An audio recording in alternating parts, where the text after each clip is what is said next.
जिन्होंने अपने प्रबल पुरुषार्थ के द्वारा मोक्ष धाम को उपलब्ध कर लिया, उन सभी अनंत अनंत सिद्ध आत्माओं के परम पावन श्री चरणों में हमारी वंदना। परम उपकारी लाखों परिवारों को वीतराग परमात्मा का मार्ग प्रदान करने वाले दादा गुरुदेव श्री जिनदत्त सूर्य आदि चारों ही दादा गुरुदेवों के श्री चरणों में हमारी वंदना। परम पूज्य गुरुदेव प्रज्ञा पुरुष आचार्य भगवंत श्रीमद जिन कांति सागर सूरीश्वर जी महाराज साहब के श्री चरणों में हमारी वंदना।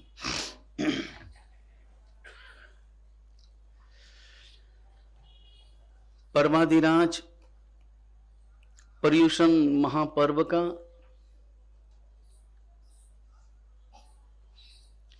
चौथा मंगल प्रभात।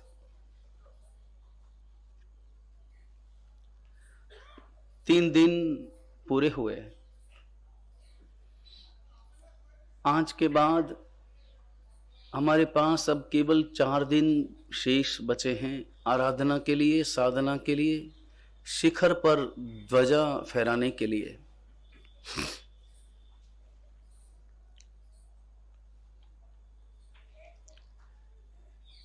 तीन दिन तो बीत गए,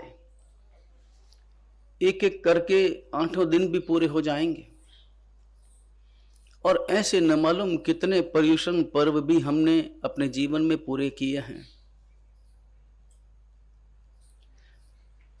लेकिन विचार करना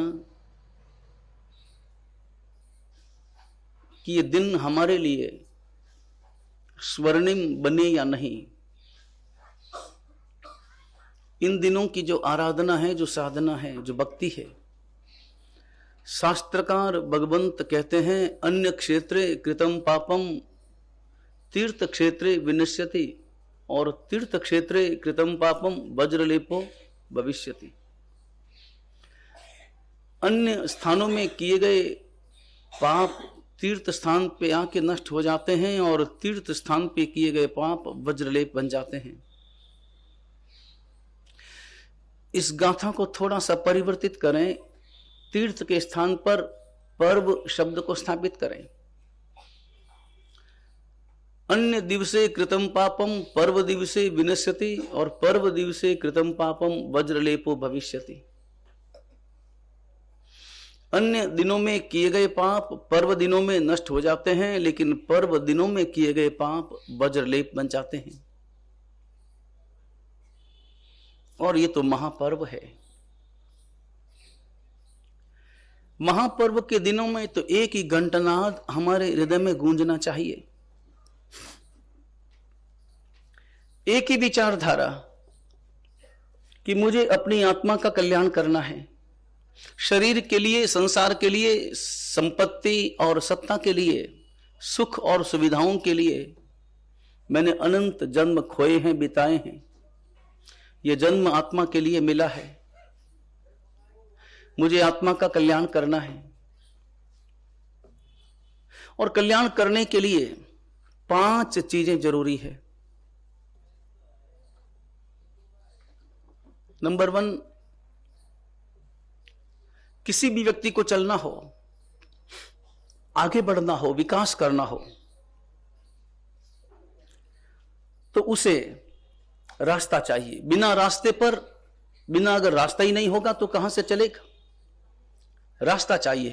रास्ता यानी पथ चाहिए। पथ के बिना कोई भी व्यक्ति आगे नहीं बढ़ सकता। लेकिन रास्ते तो सैकड़ों हैं। रास्ता कभी एक नहीं होता। कभी चौराहा मिलता है, कभी ऐसी गलियां मिलती है, एक गली में से दूसरी गली मिलती है। बचपन में आपने कभी खेल खेला हो, अखबारों में भी वो खेल, वो चार्ट छपता है जिसमें बहुत सारे कोष्ठक बने रहते हैं, बहुत सारे रास्ते होते हैं घुमावदार, और उनमें एक ही रास्ता ऐसा होता है जो पार होता है, बाकी सारे रास्ते बीच में बंद हो जाते हैं। इधर एक आदमी है और उधर दरवाजा है, वहां पहुंचना है उसे।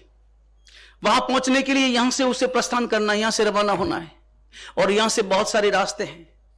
एक ही रास्ता ऐसा है जो ऊपर तक पहुंचता है, बाकी सारे रास्ते बीच में ही बंद हो जाते हैं। बच्चों का एक खेल है, उस खेल का संदेश बड़ा महत्वपूर्ण है। कभी आपने खेला हो और प्रयत्न किया हो, चलो इस रास्ते से चल रहे हैं, थोड़ा थोड़ा चला, आगे बढ़ा, आगे दीवार आ गई, चलो वापस आओ, फिर वापस यहां से घुमो, इधर से घुमो, घूमते घूमते घूमते एक और किनारे तक पहुंचेगी, दीवार आ गई। लेकिन रास्ता ढूंढने के लिए कोई उपाय है कि जो सीधा ऊपर जाता है? एक उपाय है, प्रारंभ वहां से मत करो जहां से चलना शुरू होता है, प्रारंभ वहां से करो जहां पहुंचना है, वहां से प्रारंभ करो। जो आदमी वहां पर पहुंचा है, वो आदमी कौन से रास्ते से पहुंचा? अपनी पेंसिल लो और घुमाओ, वहां से आपको रास्ता मिलता जाएगा, मिलता जाएगा, मिलता जाएगा और यहां तक पहुंच जाएगा। बस वही आपके लिए आगे बढ़ने का, विकास का रास्ता है। नंबर 1 पथ चाहिए। नंबर 2 पथ देशक चाहिए। पथ देशक यानी पथ का निर्माता, पथ का निर्माण करने वाला, रास्ते का निर्माण करने वाला। रास्ते का निर्माण किसने किया? तत्वार्थ सूत्र का पहला सूत्र है, पहले अध्याय का, सम्यक दर्शन ज्ञान चारित्राणि मोक्ष मार्ग। मार्ग शब्द का प्रयोग किया है, यह मोक्ष का मार्ग है। सम्यक दर्शन, सम्यक ज्ञान और सम्यक चारित्र, यही मोक्ष का मार्ग है। लेकिन इस मार्ग का निर्माण किसने किया? जो रास्ता हमें बताए, जिन्होंने इस रास्ते का निर्णय किया कि यही रास्ता है सम्यक ज्ञान करने के लिए, वो तीर्थंकर परमात्मा जो मार्ग का निर्माण करते हैं। इस दुनिया में, इस जगत में सदा सदा तीर्थंकर परमात्मा ने ही मोक्ष मार्ग का निर्माण किया है। उन्होंने ही बताया है कि यही मोक्ष मार्ग है। बताने वाले केवल और केवल तीर्थंकर परमात्मा है। नंबर 1 पथ चाहिए, नंबर 2 पथ देशक चाहिए, यानी तीर्थंकर परमात्मा चाहिए। और हमें पथ भी मिला, पथ देशक भी मिला। लेकिन इतने से ही काम नहीं चलेगा, क्योंकि तीर्थंकर परमात्मा तो मोक्ष में पधार गए। नंबर 3 पथ दर्शक चाहिए। पथ दर्शक यानी रास्ता है, रास्ते का निर्माण तीर्थंकर परमात्मा ने किया है, वो रास्ता है, मगर रास्ते को दिखाने वाले चाहिए कि यही तेरा रास्ता है। क्योंकि रास्ते तो औरों ने भी बनाए हैं, रास्ता गौशाला ने भी बनाया, और न मालूम कितने कितने संजय, वेलट्टीपुत्र इत्यादि, न मालूम कितने कितने लोगों ने रास्तों का निर्माण किया है। लेकिन वो सारे रास्ते आगे जाकर बंद हो जाते। रास्ता कितना भी अच्छा हो, वही रास्ता हमारे लिए श्रेयस्कर होता है जो मंजिल तक पहुंचाता है। वो रास्ता किसी काम का नहीं, भले कितना भी सुंदर हो, बगीचों से परिपूर्ण हो, हरियाली से परिपूर्ण हो, जिस रास्ते पर सोने और चांदी की मोहरें बिछी हो, लेकिन वो रास्ता किसी काम का नहीं है, जो रास्ता हमें मंजिल तक नहीं पहुंचाता।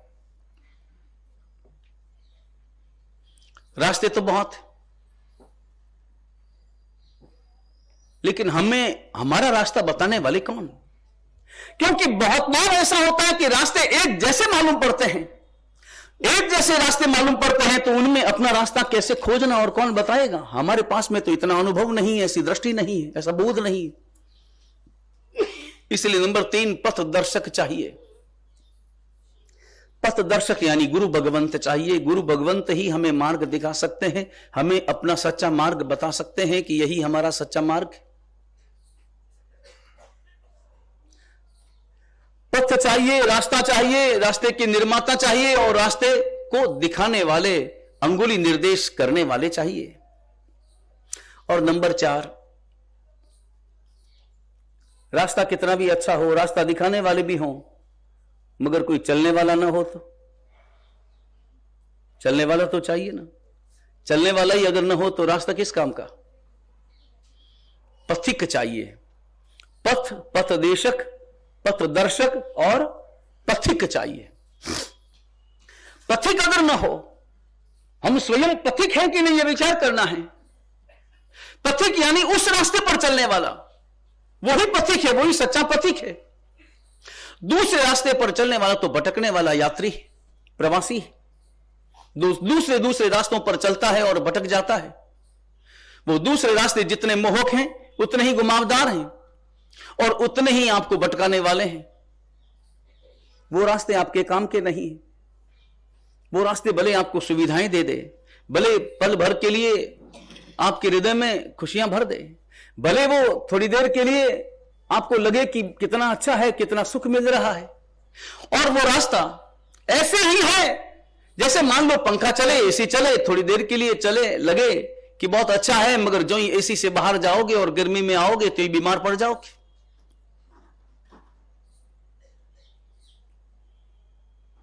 वो रास्ते काम के नहीं है। उन रास्तों पर चलने वाला पथिक नहीं कहलाता। पथिक वो है जो उस पथ पर चलता है जिस पथ का निर्माण परमात्मा ने किया है और गुरु भगवंतों ने जिस रास्ते को हमारे लिए श्रेयस्कर बताया है और दिखाया है।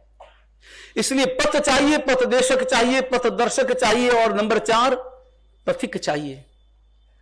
लेकिन ये 4 मिलने पर भी काम पूरा नहीं होता।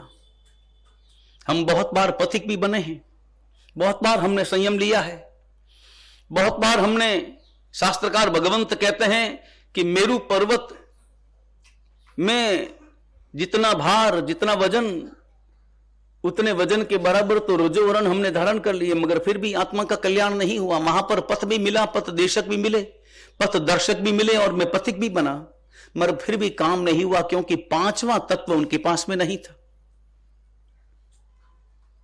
और वो 5वां तत्व बड़ा महत्वपूर्ण था और वो है पाथेय। पथ चाहिए, पथ देशक चाहिए, पथ दर्शक चाहिए, पथिक चाहिए और पाथेय चाहिए। पाथेय शब्द का अर्थ, पाथे यानी भाता, भाता शब्द। जब आप पुराने समय में परदेश के लिए जब रवाना होते थे तो साथ में भाता डाला जाता था। वर्तमान में भी पुराने लोग भाता डालते हैं। किस रूप में भाता है वो महत्वपूर्ण नहीं है, मगर भाता महत्वपूर्ण है और भाता आपको आत्मविश्वास देता है। आपके मन में है कि कोई चिंता नहीं, जब भूख लगेगी तब मैं उसे ग्रहण कर लूंगा और मैं अपनी क्षुधा को मिटा लूंगा, मेरे पास में भाता है। भाता यानी पाथेय। पाथेय लेकर के जब पथिक उस पथ पर चलता है जिस पथ का निर्माण परमात्मा ने किया है और जिस पथ को गुरु भगवंतों ने निर्देशित किया है, वो पाथेय लेकर के जब पथिक चलता है तो निश्चित रूप से अपनी मंजिल को प्राप्त कर लेता है। वो पाथेय है श्रद्धा, वो पाथेय है आत्मरुचि। आत्मरुचि के अभाव में भले उन रास्तों पर कितना भी चल दे, मगर कभी भी अपनी आत्मा का कल्याण नहीं हो सकता। ये परवादी राज पर्युषण महापर्व के दिन है और परवादी राज पर्युषण महापर्व के दिनों में हमें पाथेय प्राप्त करना है, और ऐसा पाथेय प्राप्त करना है जो केवल 8 दिनों तक ना चले बल्कि जिंदगी भर तक चले। जिंदगी भर के लिए वो पाथेय हमें प्राप्त करना है। वो परमात्मा के प्रति श्रद्धा का पाथेय प्राप्त करना है। और तभी तो कल्पसूत्र में तीर्थंकर परमात्माओं का जीवन चरित्र हम सुन रहे हैं। सबसे पहले परमात्मा महावीर का जीवन चरित्र, नवकार महामंत्र से कल्पसूत्र का प्रारंभ हुआ। ऐसा मंत्र दुनिया के किसी भी धर्म के पास में नहीं है। नमो अरिहंताणम, नमो सिद्धाणम, नमो आयरियाणम, नमो उवज्झायाणम, नमो लोये सव्वसाहुणम। 5 पदों में पंच परमेष्टि परमात्मा को नमस्कार किया गया है। यहां गुणों की पूजा है, यहां किसी व्यक्ति की पूजा नहीं है। बाकी सब में नाम सहित पूजाएं होती, मगर यहां वीतराग परमात्मा के शासन में, परमात्मा के धर्म में उन परमात्मा को वंदना है जो उन गुणों से युक्त है। अरिहंत परमात्मा को मैं वंदना करता हूं, मैं नमस्कार करता हूं, जिन्होंने कर्म रूपी शत्रुओं का सर्वथा संहार कर दिया है, नष्ट कर दिया, युद्ध में विजय प्राप्त की है। ऐसे अरिहंत परमात्मा को मैं नमस्कार करता हूं। मैं सिद्ध भगवंत को मैं नमस्कार करता हूं, जिन्होंने 8 ही कर्मों का सर्वथा क्षय करके लोकाग्र क्षेत्र को जिन्होंने प्राप्त कर लिया है, सिद्ध शिला पर जाकर जो विराजमान हो गए हैं, उन सिद्ध भगवंतों को मैं नमस्कार करता हूं। मैं उन आचार्य भगवंतों को नमस्कार करता हूं जो 36 गुणों से युक्त है, जो पंचाचार का पालन करते हैं, कराते हैं। ऐसे जो आचार्य भगवंत हैं, जो संघ के नेता हैं, जो संघ के अनुशासता हैं, संघ जिनके अनुशासन में चलता है, ऐसे आचार्य भगवंतों को मैं नमस्कार करता हूं। मैं उन उपाध्याय भगवंतों को नमस्कार करता हूं जो आंखें खोलते हैं, जो दृष्टि प्रदान करते हैं, जो वीतराग परमात्मा की वाणी के रहस्य को सरल भाषा में हमें समझाते हैं और हमें तत्वबोध प्रदान करते हैं। उन उपाध्याय भगवंतों को मैं नमस्कार करता हूं जो 25 गुणों से युक्त है। मैं उन समस्त साधुओं को नमस्कार करता हूं कि जो चल पड़े हैं मैदान में, युद्ध के मैदान में चल पड़े हैं, रजोहरण रूप शस्त्र लेकर और मजबूती के साथ, संकल्प के साथ चल पड़े हैं। कोई बाधा जिन्हें तोड़ नहीं सकती, कोई प्रलोभन उन्हें रोक नहीं सकता, कोई स्वार्थ उनके रास्ते का पत्थर बन नहीं सकता। ऐसे जो साधु भगवंत हैं, जो रजोहरण हाथ में लेकर चल पड़े हैं कर्मों से युद्ध करने के लिए और कर्म विनाश करने के लिए, और तब तक वे चलते रहेंगे जब तक सर्वथा कर्मों का वे सर्वथा क्षय नहीं कर लेते। इस प्रकार का संकल्प जिनके हृदय में है, इस लोक में जितने भी साधु हैं, उन सबको मैं नमस्कार करता हूं। ये पंच परमेष्टि को मैं वंदना करता हूं। 5 पद हैं इस नवकार महामंत्र के पीछे के जो 4 पद हैं वो चूलिका है, वो इसकी महिमा है। चूलिकानी महिमा कि ये 5 पद कैसे हैं, इन 5 परमेष्टि को नमस्कार करने का परिणाम क्या है, इनका लाभ क्या है। तो बताते हैं कि इन 5 को नमस्कार किया गया जो नमस्कार है, समस्त प्रकार के पापों का नाश करता है। पाप पैदा ही नहीं होता, क्योंकि नमस्कार वही तो करेगा जिसके हृदय में श्रद्धा होगी। यहां द्रव्य नमस्कार की बात नहीं है, यहां भाव नमस्कार की बात है। जो भाव नमस्कार करता है वो श्रद्धा युक्त ही करता है, श्रद्धा के अभाव में कभी भी नमस्कार नहीं कर सकता। समस्त प्रकार के पापों का नाश कर लेता है, पाप का भाव उसके हृदय में पैदा ही नहीं होता। और पूर्व में अगर कोई पाप हुआ है तो उन पापों का भी नाश हो जाता है। ऐसी यह गंगा है, नमस्कार करना अपने आप में एक ऐसी गंगा है। और सच तो यह है कि नमस्कार हमारे जीवन को समरसता देता है, नमन करना। और इसीलिए तो आप अनुभव करना, हिंदी भाषा में इस वाक्य का नमो अर्यंताणम, इसका अर्थ करेंगे तो कैसे अर्थ करेंगे? सबसे पहले मैं कहूंगा कि मैं अर्यंत परमात्मा को नमस्कार करता हूं, यह वाक्य का प्रयोग होगा।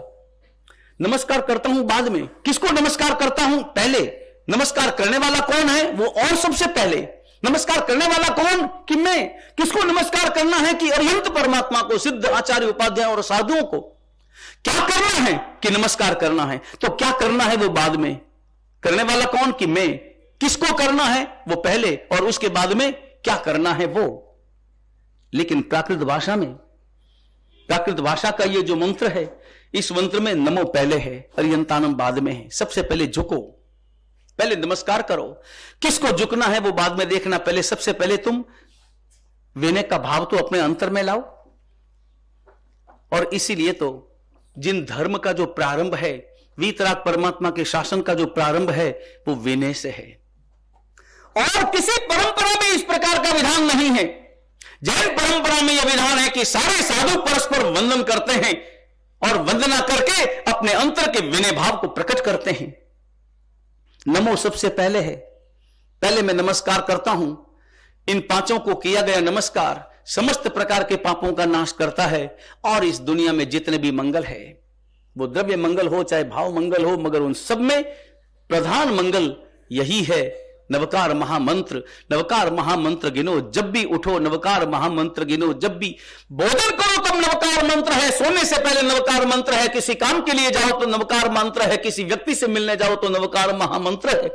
यह नवकार महामंत्र क्या अद्भुत महिमा है।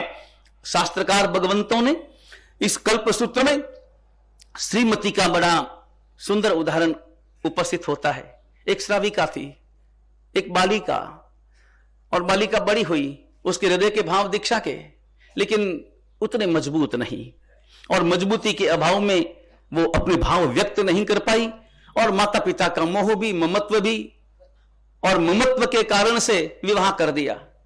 हालांकि माता पिता अगर पूछते और वो थोड़ी सी मुखर हो जाती, वो थोड़ी बोल नहीं पाती, वो थोड़ी डर रही थी, इस कारण से अपने अंतर के भाव जो उसके दीक्षा लेने के थे और संसार में फंसने के नहीं थे, संसार में डूबने के नहीं थे, वो उनके भावों को अभिव्यक्त नहीं कर पाई। माता पिता के अंतर का ममत्व था, लेकिन जीवन में कभी भी यह तय करना कि अगर आप वीतराग परमात्मा के उपासक हैं, श्रावक हैं, तो आत्मा के कल्याण का मार्ग केवल और केवल चारित्र का मार्ग है। चारित्र के बिना आज दिन तक कोई मोक्ष गया नहीं, जा सकता नहीं और कोई जाएगा भी नहीं।